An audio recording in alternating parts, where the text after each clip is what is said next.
내가 그리스도와 그 부활의 권능과 그 고난에 참여함을 알고자 하여 그의 죽으심을 본받아 어떻게 해서든지 죽은 자 가운데서 부활에 이르려 하노니 내가 이미 얻었다 함도 아니요 온전히 이루었다 함도 아니라 오직 내가 그리스도 예수께 잡힌 바 된 그것을 잡으려고 달려가노라. 형제들아, 나는 아직 내가 잡은 줄로 여기지 아니하고 오직 한 일, 즉 뒤에 있는 것은 잊어버리고 앞에 있는 것을 잡으려고 표대를 향하여 그리스도 예수 안에서 하나님이 위에서 부르신 부름의 상을 위하여 달려가노라. 그러므로 누구든지 우리 온전히 이룬 자들은 이렇게 생각할지니 만일 어떤 일에 너희가 달리 생각하면 하나님이 이것도 너희에게 나타내시리라. 오직 우리가 어디까지 이르렀든지 그대로 행할 것이라. 형제들아, 너희는 함께 나를 본받으라. 그리고 너희가 우리를 본받은 것처럼 그와 같이 행하는 자들을 눈여겨보라. 내가 여러 번 너희에게 말하였거니와 이제도 눈물을 흘리며 말하노니 여러 사람들이 그리스도의 십자가의 원수로 행하느니라. 그들의 마침은 멸망이요 그들의 신은 배여 그 영광은 그들의 부끄러움에 있고 땅의 일을 생각하는 자라. 그러나 우리의 시민권은 하늘에 있는지라 거기로부터 구원하는 자 곧 주 예수 그리스도를 기다리노니 그는 만물을 자기에게 복종하게 하실 수 있는 자의 역사로 우리의 낮은 몸을 자기 영광의 몸의 형체와 같이 변하게 하시리라. 1월 17일 화요일 새벽 말씀 큐티를 시작하겠습니다. 오늘 본문 17절에서는 사도 바울을 통해서 조금 당황스러운 말을 들을 수 있습니다. 17절 말씀입니다. 형제들아, 너희는 함께 나를 본받으라. 그리고 너희가 우리를 본받은 것처럼 그와 같이 행하는 자들을 눈여겨보라 라고요. 나를 본받으라 라고 말하고 있습니다. 이 얼마나 당당해 보이면서도 우리의 마음을 불편하게 하는 말인지 모르겠습니다.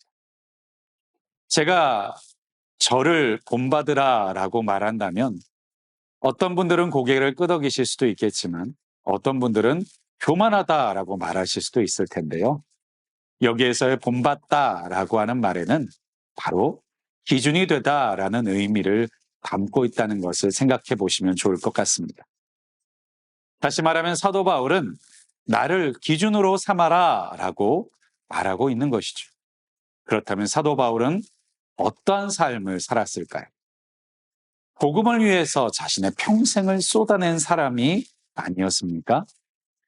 특별히 자신의 사도됨을 공격하는 사람들에게 자신이 얼마나 하나님께 붙들려 복음을 위해 살아갈 수 있었는지를 고린도후서 11장에는 이렇게 설명하고 있는데요.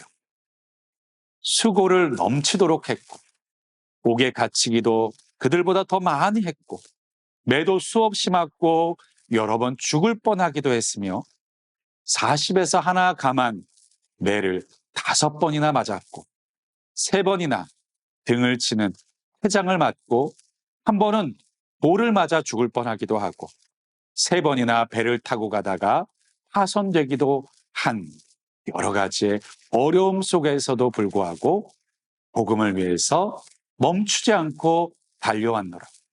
더 나아가서는 이런 어려움과 고난에도 불구하고 사도 바울의 마음 가운데 있는 것은 교회를 향한 염려와 걱정뿐이노라고 고백하기도 합니다.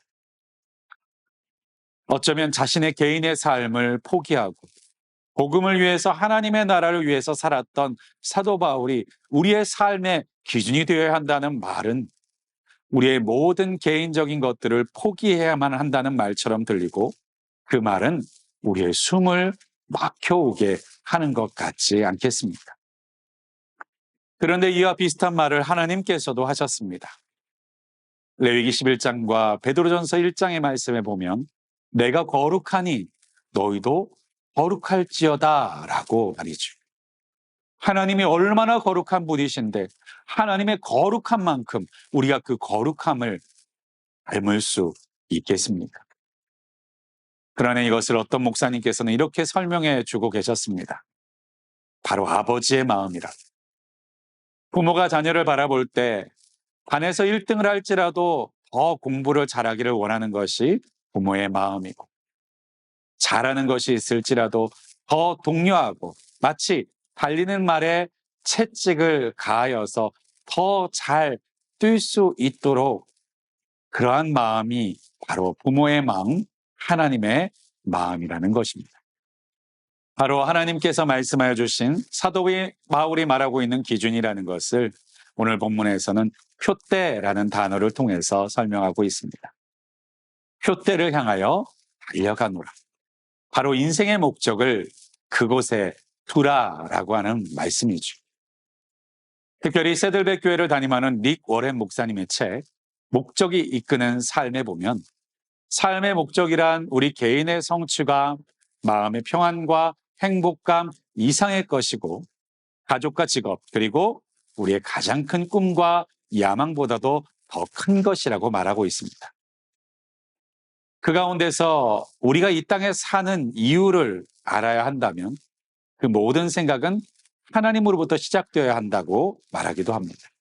왜냐하면 우리는 그분의 목적에 의해서, 그분의 목적을 위해서 창조되었기 때문이죠. 하나님 앞에 이 표대를 두고 있는 사람들은 세상 가운데서 사람, 영광, 물질, 소유, 때로는 비난과 공격 속에서도 흔들리지 않고 하나님이 만들어주신 그 목적과 뜻을 향해 달려 나아갈 수 있는 것입니다. 사랑하는 여러분, 우리의 인생과 삶 가운데 어디에 표대를 두고 살아가고 계십니까?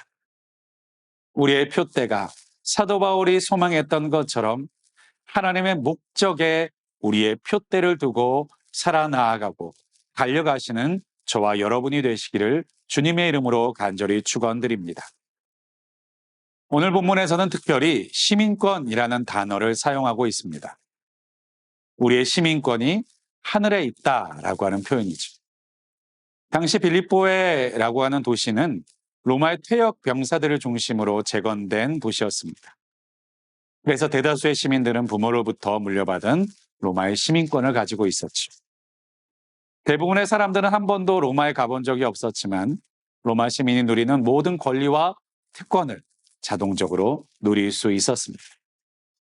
그들이 사는 것은 로마가 아니었지만 로마 시민으로서의 정체성과 권리를 보호받고 있었고, 그들이 어디에 있든지 그 시민권의 권리, 바로 재판에 의하지 않고는 결박당하지 않고 감옥에 갇히지 않을 수 있는 권리, 신문당할지라도 고문이라 할 수 있는 채찍질을 당하지 않을 수 있는 권리 등을 누릴 수 있었습니다.